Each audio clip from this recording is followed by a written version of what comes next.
అవినీతి అక్రమాల్లో మునిగి తేలుతున్న ఎమ్మెల్యే దగ్గుపాటి ప్రసాద్ నోరు అదుపులో పెట్టుకుని మాట్లాడాలని అనంతపురం మేయర్ వసీం హెచ్చరించారు. ఇవాళ నగరపాలక సంస్థకు సంబంధించిన వాహనాల ప్రారంభోత్సవంలో ఎమ్మెల్యే దగ్గుపాటి చేసిన ఆరోపణల మీద ఆయన తీవ్రంగా స్పందించారు.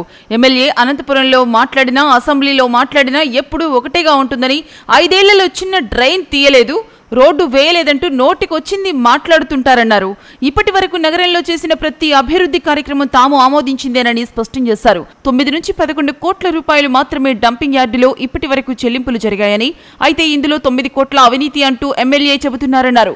గత 5 ఏళ్లలో 1045 కోట్ల రూపాయలు అభివృద్ధి కార్యక్రమాలు చేసినట్లు తెలిపారు. మేము ఆమోదించిన పనులను ప్రారంభిస్తున్న నువ్వు డమ్మీ ఎమ్మెల్యేనా, లేక గత 4 ఏళ్లలో నగరంలో 100 కోట్లతో అభివృద్ధి చేసిన నేను డమ్మీనా? సమాధానం చెప్పాలన్నారు.